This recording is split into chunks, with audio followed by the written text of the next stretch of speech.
ওপরে টমেটো, নিচে আলু। যে আমার একই খরচ, একই সময়, একই জমি, সবকিছু একই, কিন্তু আমি দুইটা ফসল পাচ্ছি।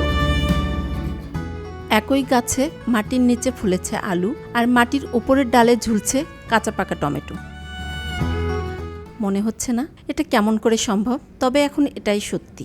গ্রাফটিং পদ্ধতি অনুসরণ করে আলু এবং টমেটো চাষাবাদে এমন সফলতা এনেছে বগুড়ার মোকামতলা এলাকার বেসরকারি একটি প্রতিষ্ঠান কৃষিবন্ধু এগ্রো ফার্ম।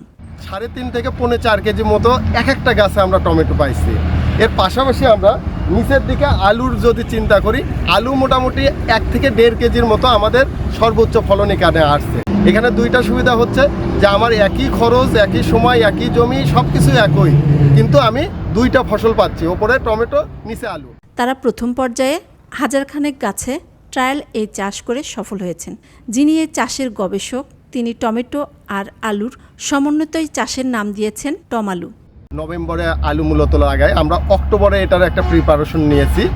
অক্টোবরে আমরা আলুটা প্রথমে আমরা গাজায় নেওয়ার পর এটার সাথে গ্রাফটিং দিয়েছি। এটা দেওয়ার পর আমরা মাঠ পর্যায়ে যেভাবে আমরা আলু লাগাই, ঠিক সেমভাবে আমরা এই গাছগুলো লাগায় একবারে আমরা যেভাবে আলুর কাপ তুলে দেওয়া, ওইভাবে কাপ তুলে দেওয়া হয়েছে। এরপর টমেটোর গাছটা মোটামুটি একটু বড় হলে আমরা এর সাথে খুঁটি দিছি, যাতে করে এটা হেলে না পড়ে বা ভেঙে না যায়। টমালু চাষের সফল কারিগর মোহাম্মদ রুবেল মিয়া। তিনি জয়পুরহাটের কালাই উপজেলার সহকারী কৃষি কর্মকর্তা। আলুর যে যত্ন একবারে সেম, মানে আলাদাভাবে কোনো যত্নের প্রয়োজন নাই। আলুতে আমরা যেভাবে কাপ বেঁধে দেই, যেভাবে আমরা ঔষধ দেই, যেভাবে মেডিসিন দেই, সেমভাবে আমরা এখানে এই যত্নটা করেছি। এর ফলে হয়েছে কি, আমাকে কিন্তু এখানে ওপরে যে অংশটা এটা আমাকে দিচ্ছে টমেটো, এখানে কিন্তু আলুর গাছ আর থাকতেছে না। আমরা আলুর গাছটা পুরোটা আমরা কেটে ফেলে দিয়েছি, যেখানে টমেটো রিপ্লেস হয়েছে। অনেক ছোটবেলা থেকে তিনি কৃষি এবং কৃষির সব বিষয় নিয়ে কাজ করেন। তিনি আইইউবি এটিতে কৃষি বিজ্ঞান নিয়ে পড়ালেখা করার সময় অনেক কিছু শিখেছেন। তারপর পড়ালেখা শেষ করে নিজ বাড়ি মোকামতলার চৌকিরঘাট এলাকার হাইওয়ের পূর্ব পাশে 5 বিঘা জমির ওপর গড়ে তোলেন কৃষিবন্ধু এগ্রো ফার্ম নামের একটি নার্সারি। এরপর তার চাকরি হয় কৃষি কর্মকর্তা হিসেবে। অফিসের কাজের ফাঁকে ফাঁকে তিনি নার্সারিতে নতুন নতুন বিষয় নিয়ে পরীক্ষামূলক চাষ শুরু করেন। এর মধ্যে টমালু চাষ অন্যতম। প্রস্তুতি নিচ্ছেন বর্ষা মৌসুমে বেগুন গাছে গ্রাফটিং করে টমেটো চাষেরও।